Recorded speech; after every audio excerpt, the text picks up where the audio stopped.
பாலும் தெளிதேனும் பாகும் பருப்பும் இவை நாளும் கடந்தனக்கு நான் தருவேன். கோலம் செய் துங்கக் கரிமுகத்து தூமணிய நீ எனக்கு சங்கத்தமிழ் மூன்றும் தா என்று எல்லாம் வெல்ல விநாயகர் பாதத்தை சிக்கனப் பற்றி இன்று நாம் ஆனந்த ஆரம்ப நிகழ்வில் சிந்திக்க இருக்கக்கூடிய தலைப்பு வழிபாடு ஏன், எதற்கு, எப்படி. ஆலய வழிபாடும் அற்புதமும் என்கின்ற ஒரு அற்புதமான நூல். இதை எழுதியவர் 64வது நாயன்மாரைப் போல இந்த மண்ணில் வாழ்ந்து மகாபெரியவருடைய உள்ளத்தை தொட்டு தமிழகம் முழுவதும் பயணப்பட்டு இராமாயணம், பெரிய புராணம், கந்தபுராணம் என்று எல்லா இடங்களிலும் ஆன்மீக கருத்தை வித்தாக விதைத்த நம்முடைய வடலூர் ராமலிங்க சுவாமிகள் பெருமையை இந்த மண்ணுக்கு புதிய முறையில் சொன்ன, வள்ளல் பெருமான் வழியில் நின்று ஆன்மீகத்தை சொன்ன வாரியார் சுவாமிகளுடைய நூலிலிருந்து இன்றைய பதிவு. அவங்கள்ட்ட கேட்குறாங்க, சுவாமி கடவுள்னு ஏன் ஒன்றை படைக்கணும், கோயில்னு ஏன் ஒன்றை கட்டணும், அதுக்கு ஏன் கருவறைன்னு வைக்கணும், ஏன் கும்பாபிஷேகம்னு பண்ணணும், ஏன் அதுக்கு இப்போ திருப்பியும் 48 நாள் மண்டலாபிஷேகம் பண்ணணும், அப்புறம் ஏன் வருஷத்துக்கு ஒரு பூஜை பண்ணணும், அப்புறம் ஏன் சில பேர் குலதெய்வம்னு வைக்கணும், சில பேர் ஏன் இஷ்ட தெய்வம்னு வைக்கணும், இப்படி வரிசையாக கேள்வியை கேட்டு அவர்கிட்ட கொண்டு போய் வச்சாங்க. ஆலய வழிபாடு அப்படிங்கிற புஸ்தகத்தில் அத்தனைக்கும் விளக்கம் கொடுத்துருக்காரு வாரியார் சாமி. அங்கிங்கனாதபடி பூமிக்கடியில் தண்ணீர் தெரிகிறது, இருந்தாலும் கண்ணுக்கு தெரிவதில்லை. கிணற்றிலோ குழாயில் வழியாக கொண்டு வருவதைப் போல அங்கிங்கனாதபடி எங்கும் இருக்கக்கூடிய பரிபூர்ண கடவுளை சிற்பமாக உருவாக்கி சிலை செய்து கர்ப்ப கிரகத்தில் வைத்து வழிபடுவதே வழிபாடு. அதற்கு பெயர் கோயில் என்று பெயர். அந்த கோயிலில் நாள்தோறும் பூஜை நடக்க வேண்டும். அருகால பூஜை. அருகால பூஜையை முறையாக செய்வதில் பலரும் தவறிவிடுகிறோம். அந்த தவறை சரி செய்வதற்கு ஆண்டுக்கு ஒரு முறை நாம் செய்கின்றோம் பிரம்மோற்சவம். இது கோயிலுக்கு கோயில், கடவுளுக்கு கடவுள் வேறுபடும்.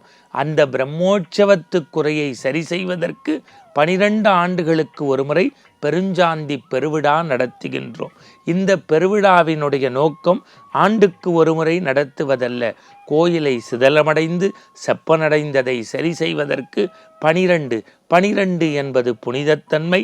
பகலையும் இரவையும் பிரிப்பது 12, மனித உடலில் மாற்றம் 12, ஆண்டுக்கு 12 மாதம் மகாமகம் காண்பது 12. எனவே 12க்கு ஆண்டுக்கு ஒரு முறை குடமுழுக்கு. இந்த குடமுழுக்கை பார்க்க தவறியவர்களும் நிவர்த்தி செய்வதற்கு ஒரு மண்டலம் 48 நாள் நடந்தால் அதற்கு மண்டலாபிஷேகம். ஆண்டவன் வடிவமாக எடுத்து கர்ப்பகிரகத்தில் இருந்தவனை பாலும் தேனும் பன்னீரும் பஞ்சகவியமும் இளநீரும் ஊற்றி அவனை குளிர்வித்து உள்ளம் மகிழ வழிபடுவதுதான் ஆலயத்தின் நோக்கம். அப்படி வழிபடக்கூடிய ஆண்டவன் இஷ்ட தெய்வமாக, குலதெய்வமாக காட்சி தரலாம். குலதெய்வம் என்பது ஒருவரோடு நின்று விடுவதல்ல. ஒரு தொடர்வண்டியைப் போல இன்ஜினை தொடர்ந்து பெட்டியும், பெட்டியை தொடர்ந்து கடைசி பெட்டியும் இருப்பது போல வாழ்க்கையில் நாம் ஒரு இடத்தை சென்று சேர்வதற்கு நம்மை வழிநடத்தக்கூடிய தொடர்வண்டி மறந்து விடாதீர்கள், குலதெய்வம். அந்த வண்டியில் ஆண்டுக்கு ஒரு முறை பயணப்பட்டால் உங்களுடைய வாழ்க்கை பயணம் விபத்தில்லாமல் வீடு பேறு அடையும்.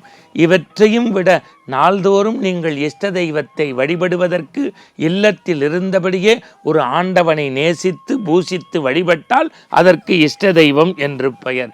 இப்படி அல்ல செய்திகளை அந்த ஆலயம் என்கின்ற புத்தகம் தருகிறது. அதனால்தான் அதிலேயே எழுதுகிறார், ஆலயம் தொழுவது சாலவும் நன்று, கோயிலில்லா ஊரில் குடியிருக்க வேண்டாம். இன்னைக்கு நம்ம கோவிலுக்கு போகிறதுங்கிறதே ஒரு சினிமாவுக்கோ, ட்ராமாவுக்கோ, பீச்சுக்கோ, ஒரு ஹோட்டலுக்கோ, ரெஸ்டாரண்ட்டுக்கோ போகிற அளவுக்கு வாரத்துக்கு ஒரு நாள் ஒதுக்கி கோவில் போகிறதுக்கு கேள்விக்குறியாக இருக்கும். பிற மதத்தில் உள்ள சங்கடங்களை நம்ம பேசுகிறோம்ல, சில மதத்தில் வாரத்துக்கு ஒரு தடவை போகிறதுல தப்பு இல்லையே, சில மதத்தில் 5 முறை தொழுக தவறுது இல்லையே.